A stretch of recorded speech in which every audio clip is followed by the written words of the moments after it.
내가 블로그 운영하면서 제일 많이 들었던 질문이 저는 전문 분야가 없는데 쓸 말이 없는데 네. 블로그 만들어도 되냐고 질문 진짜 많이 하셨거든요. 그렇죠. 대부분의 거의 90% 이상이 전문 분야가 없죠. 그쵸. 사실은 전문 분야 없다고 저는 보거든요. 근데 저 요즘 이렇게 좀 설명을 드리기 딱 좋은 사례를 발견했는데 뭐예요? 네. 와숑의 세상 탑사기 좋아요 구독 만세. 그리고 그거는 이제 내면적인 문제라고 하면은 현실적인 문제로는 저희가 네. 직장을 또 한도 끝도 없이 다닐 수는 없잖아요. 네네. 그래서 직장을 나온 다음에 내가 뭐 빵집을 한번 해볼까? 라고 해서 퇴직금을 끌어모아서 빵집을 차리거나 치킨집을 차리는 것보다 네. 회사를 다니면서 이 클래스를 한번 들어볼까? 이 클래스를 들어볼까 했는데 그중에 뭐 한 제빵 정도가 취미 맞는 것 같아. 그러니까 느꼈을 때 그럼 이걸 만들어서 한번 팔아볼까? 이런 식으로 한번 주변에 한번 팔아보고 이런 경험을 한 사람이 퇴직을 했을 때는 어떤 준비가 이미 다르다는 거죠. 그렇죠. 그렇기 때문에 현실적인 문제로 제2의 인생을 준비하는 문제로도 사이드 잡이 좀 필요하다고 보고요. 직장을 계속 다니는 걸 굉장히 저는 권유하고 있어요. 다닐 수 있는 만큼 다녀라라고 그렇죠. 하는 거는 또 제가 이제 나와서 이런저런 일을 해보다 보니까 회사 다닐 때는 이해가 안 갔거든요. 왜냐하면 내가 맡은 이 직무가 너무 중요하고 왜 이거를 경영자가 알아주지 않지? 뭐 이런 섭섭함 같은 것도 있었는데 제가 나와서 보니까 이제 어떤 부분이 더 중요하고 어떤 부분은 내가 결정을 꼭 해야 되고 어떤 부분은 내가 결정하지 않고 전문가가 해줬으면 좋겠고 이런 부분이 나눠져 있는데 네. 이 그 중요도를 제가 운영해보지 않은 입장에서 몰랐던 거예요. 즉 회사원의 입장에서는 몰랐는데 제가 이제 나만의 작은 사업이라도 뭔가를 해보게 되니까 아 이런 심정으로 이런 얘기를 했던 거구나. 회사에서도 좀 더 그 상사의 입장을 잘 이해하게 된 것 같아요. 또 되게 중요한 포인트였던 것 같아요. 말씀하셨는데요. 그러니까 이제 이게 직원의 입장하고 경영자의 입장은 좀 다르긴 하거든요. 그래서 이제 일을 잘하는 직원들이 어떤 직원들이냐면요. 그러니까 그 경영자 시키는 걸 잘하는 게 잘하는 게 아니라 자기가 의사결정해서 자기가 일을 막 주도적으로 하는 친구들이 있어요. 예. 그런 친구들은 경영자가 봤을 때 너무 이쁘잖아요. 예. 그러니까 그렇게 될 수 있는 게 말씀하신 대로 주인의식인데, 그러니까 회사에 내 인생을 걸고 올인을 하라 뭐 이런 말씀이 아니라, 그러니까 일하는 요령을 안 한다는 거잖아요. 그러니까 경영자가 돼봐야지. 결국은, 두 가지 A나 B를 하든지 간에 뭐 A를 하든 B를 하든지 일을 끝내야 되는데, 경영자 마인드로 하는 게 A고, 그냥 시키는 거 하는 게 B라고 하면은 A로 하는 게 결과론적으로 해도 그래도 유리하고 이득이다라는 것들이잖아요. 결국은 이것들도 사이드 작업을 통해서 직접적인 경영을 해봤기 때문에 그렇게 알 수 있었다는 것들이죠. 예를 들면 예전에 그 유명한 일화 있잖아요. 정주영 회장님이 옛날에 겨울에 잔디를 깔아야 되는데 잔디가 겨울에 없으니까 다니다가 약간 보리싸개, 그러니까 그 시기에 나는 그거를 깔았던 그게 있는데 우리가 이제 경영자의 마음을 모르면은 어떻게 하면 겨울에 잔디를 구할 수 있는지, 왜 구할 수 없는지에 대해서 막 보고서를 올리고 어떻게 하면 그럼 겨울에 잔디를 구할 수 있는 해외에서 들여오거나 뭐 품종 개량을 하거나 이런 방법에 대해 막 고민을 한단 말이에요. 근데 우리가 경영자의 마음을 알면은 그냥 파란 게 덮여 있기만 하면 되는 거죠. 보기가 좋았으면 좋겠다는 거잖아요. 이 마음을 파악하면은 이런 식으로 그럼 다른 꼭 잔디가 아니라도 다른 싹을 갖다가 심어 놓기만 하면 되는구나. 라고 바로 간단히 해결할 수 있는 부분도 있거든요. 그렇죠. 이런 식으로 약간 그런 마음을 파악하는 게 사실 중요한 것 같고 실제로 제 주위에서 봤을 때 저는 다른 회사 외 다른 수익에 있어서 마음이 안정되신 분이 회사에서도 좀 승진도 잘 되고 회사 생활할 때 스트레스를 덜 받더라고요. 그렇죠. 예. 일을 재밌게 하시는 분들이잖아요. 예. 저도 일을 재밌게 했던 회사원이었었는데 지금도 회사원입니다. 대표님. 예. 아무튼 경영자 입장에서 바라보게 되면 일도 재밌고 뭐 양쪽에 다 시너지가 될 것 같아요. 네. 예, 그런 좋은 말씀 해주셨던 것 같습니다. 그러면 일단은 이제 그 자기 일을 하는 게 중요하다고 말씀하셨는데 이게 내가 정말 뭘 좋아하는지 잘 모르잖아 일반인들이. 그래서 일단은 그 일을 찾다가 지쳐갖고 그냥 안 하게 되는 경우가 너무 많은 것 같아요. 그래서 일단은 어떻게 시작하면 될까요, 그분들?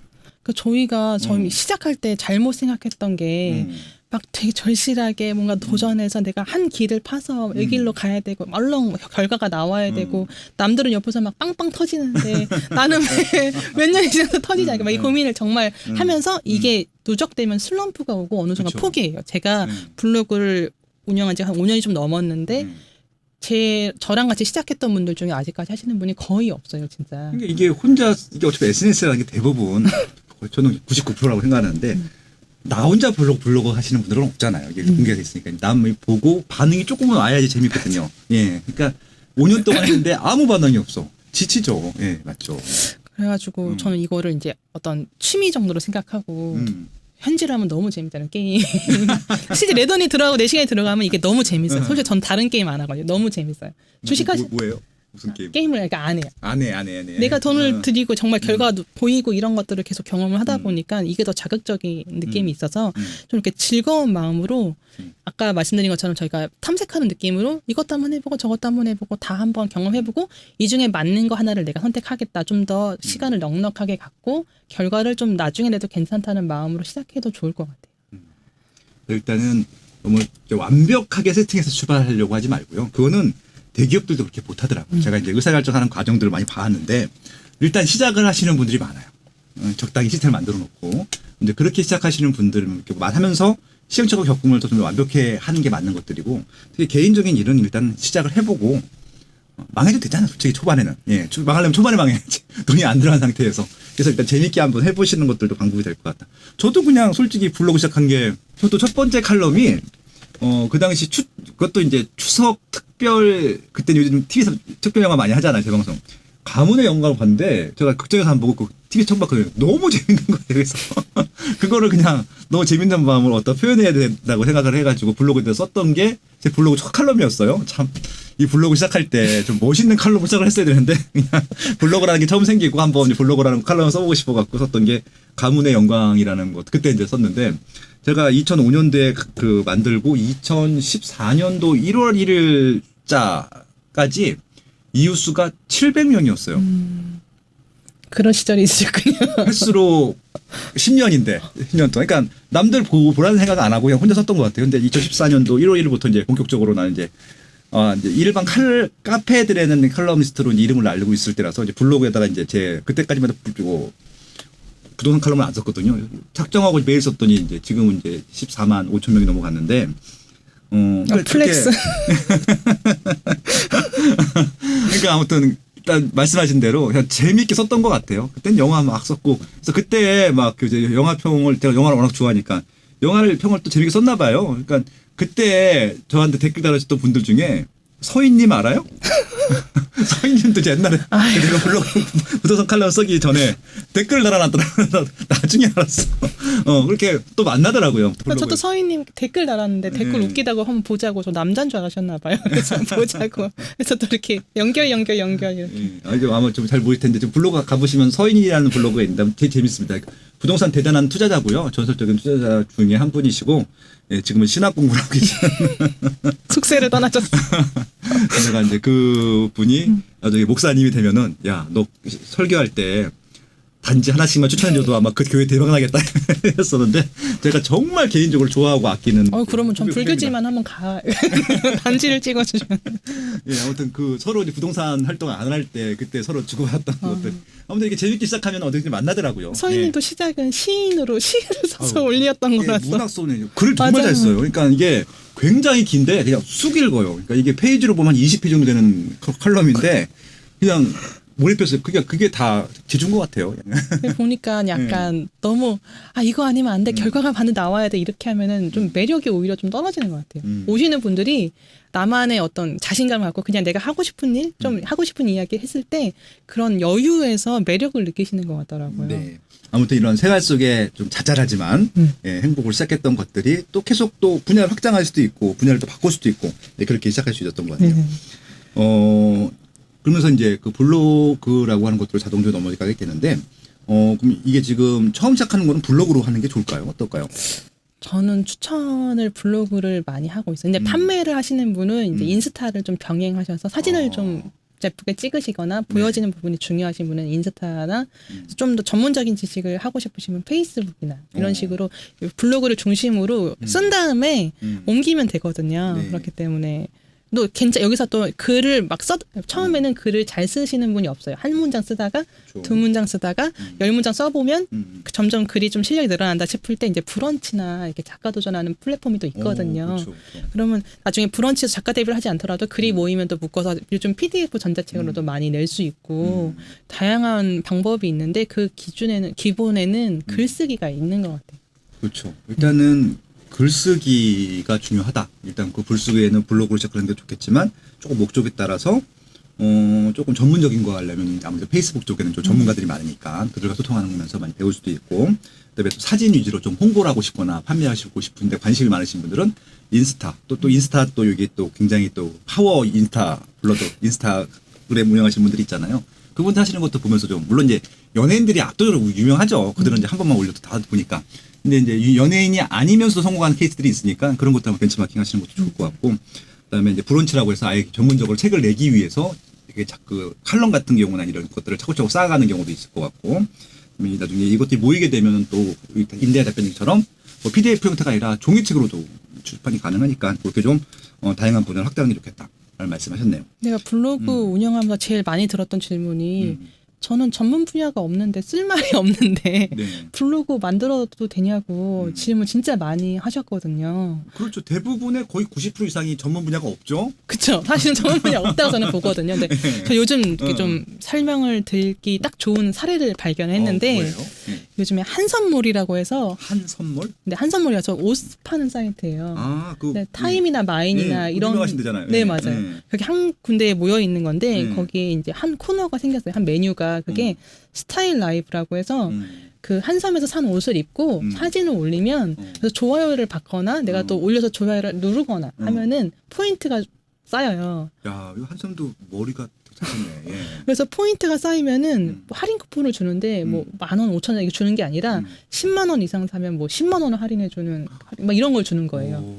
사람들이 갑자기 막 몰려드는 거예요. 여기 다 올리려고. 그러니까 어떤 그런 작은 SNS의 축소판처럼 된 거예요.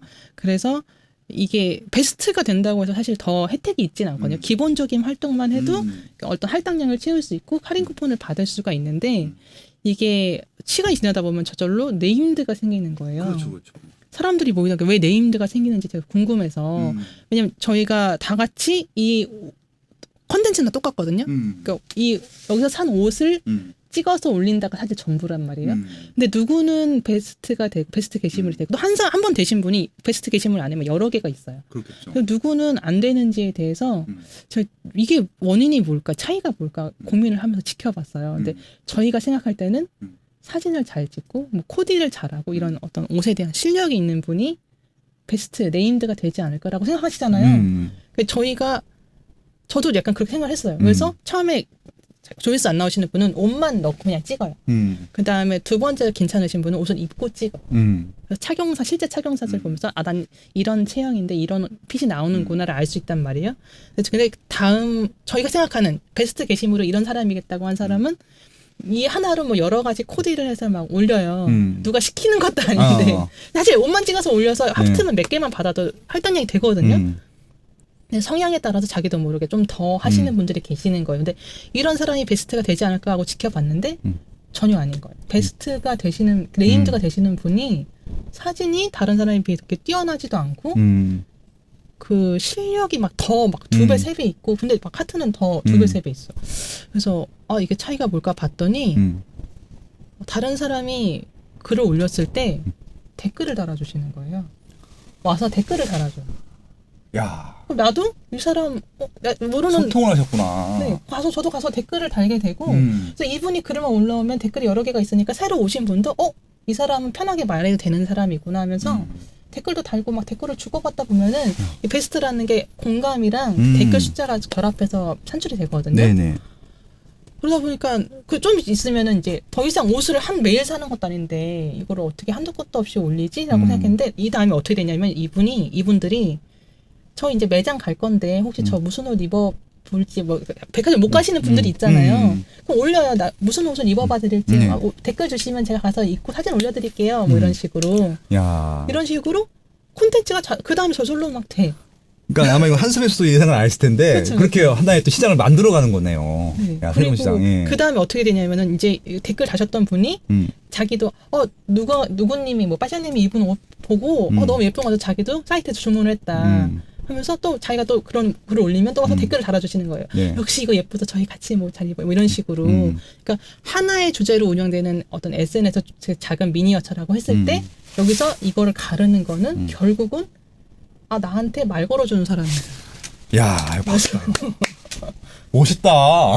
나에게 말 걸어준 사람. 야. 제가 그래서 그거를 갖고 와서 이제 블로그를 지켜봤거든요. 예. 근데 블로그에서 내가 컨텐츠로 뭐 승부를 보겠다? 사실 기본적인 실력이 있는 건 기본적인 실력이 있어야 되는 건 맞는데 그쵸. 예. 여기서 어느 사람은 더 유명해지고 어느 사람은 유명해지지 않나 생각을 해보니까 서스럼 없이 가서 그냥 댓글을 달아줘요. 이 사람 만약에 내가 블로그를 운영하지 않더라도 저도 운영하다 보니까 댓글 달아주시는 분 중에 근데 이름이 뭐 영어로 돼 있거나 그냥 닉네임이 없이 이렇게 돼 있으시 뭐 외우기가 힘든데 약간 부르기 쉬운 닉네임으로 해서 재밌는 댓글을 몇 개 달아주시면 저도 그분이 기억이 나요. 그래서 저도 타고 들어가서 그분의 일상 뭐가 있나 하면 보게 되고 저도 댓글을 달게 되고 네. 근데 내가 타고 갔을 때 볼 게 없으면 안 되는 거죠. 또 나만의 이야기를 하면은 서로 동등하게 친구가 서로의 소식을 근황을 야. 주고받는 친구가 될 수 있는데 네. 이 친구가 그냥 여러 명인 사람인 거예요. 그래서 블로그라는 게 일단은 내가 너무 뭐 특별하게 뭘 해야 된다 이런 거보다는 친구를 만든다는 생각으로 난 나만의 일상을 더 채워가면서 네. 좀 먼저 좀 손 내미는 이런 성격만 있으면 저는 문제 없다고 보고 있어요. 야, 결국은 이게 내가 올린 다음에 기다리기보다 적극적으로 내가 먼저 그러니까 이제 생각해보니까 로사라고 있잖아요. 저 단도타도. 그분이 이제 작가들 섭외를 되게 잘해요. 그러니까 제가 봤을 때는 이분이 나올까 싶은데 근데 이게 한 3년 정도 되다 보니까 그 인스타에 찾아가서 이미 한 몇 개월 전부터 계속 댓글을 달아드리는 거예요. 그럼 알잖아요. 정성껏 댓글을 다니까. 그다음부터 반응을 해주시고 나와주신다고 하시고 이렇게 하시더라고요. 똑같은 거네. 그러니까 이게 활동을 하는 게 내 거를 일단 보여주는 것도 중요하지만 상대방과 소통하는 것들 굉장히 좋은 방법인데요. 제가 인싸 모임이라고 해서 이렇게 활동하시는 분들을 모여가지고 10몇 명이 이제 모여서 모임을 만들었는데 네. 저도 여기 연락을 하게 될 때 오랫동안 댓글로 서로 주고받은 사람을 연락하게 되지 네. 정말 신청 댓글이 많았거든요. 제가 이걸 만들고 싶다고 했을 때 갑자기 이제 나타나셔서 댓글로 저도 이거 꼭 들어가고 싶으니까 저도 생각을 해주세요. 저도 고려를 해주세요 하시는 분이 있는데 제가 정작 연락을 드리게 되는 분은 저도 모르게 요청도 안 해. 근데 좀 주고받고 어떤 신뢰가 드시는 분께 그쵸. 연락을 드리게 되는 거예요. 이런 신뢰라는 게 중요한 거예요. 그러니까 이게 무조건 먼저 받으려고 하기보다는 이제 내가 더 먼저 다가가고 소통을 하고 정보를 주고 뭐 이런 것들이 되게 필요할 것 같네요. 제가 이걸 자신 있게 말할 수 있는 게 제가 블로그에 컨텐츠라는 게 없어요. 그냥 이거 꽂히면 이거 쓰고 저거 꽂히면 저거 써요. 이거 덕질하고 싶으면 이거 하고 저거 막 이렇게 단추 바꾸는 거 막 이런 것도 막 올리거든요. 근데 제가 정보를 주는 것도 아닌데 네네. 정보를 주는 사람은 내가 이 정보만 갖고 떠날 수가 있는데 뭐 사소한 이게 일정을 공유하다 보니까 오히려 서로 이제 속속들이 알게 되니까 네. 저 사람을 믿을 수 있는 사람 이렇게 인식이 되어 있는 것 같더라고요. 네네. 컨텐츠가 없어도 이렇게 저 아까 말씀드린 것처럼 한 이웃에 한 10,000명 정도 되고 일 방문자 수 1,000명 이상 되는 경우가 있다라는 거를 제가 다른 사람은 약간 조회수나 뭐 키워드 잡아서 글 쓰는 법 이런 얘기를 많이 하시는데 이건 저밖에 할 수 없는 이야기라는 생각이 들었어요. 훌륭하죠. 그래서 나만의 갈 수 이 있는 얘기를 나만의 꼭 스토리, 나만의 능력. 네, 좋네요. 그냥 해도 됩니다라고 말을 하고 싶어요. 네. 야, 이거 아마 이게 좀 한 주제 가지고 지금 주제가 10개 남았는데 이렇게 재밌는 얘기들이 많고요. 구체적으로 이제 이 블로그 가지고 주변에 어떻게 보면 조금 성권 사례들이 좀 있을 테니까 그런 것들 2부에 좀 나눠보면 좋을 것 같고요. 그 외에도 블로그 이외에도 다양한 이런 개인적인 사이드 잡을 할 수 있는 활동들에 대해서 좀 많이 좀 정보를 드릴 테니까 기대해 주시고요. 1부는 여기까지 하겠습니다. 감사합니다. 감사합니다. 네, 고맙습니다.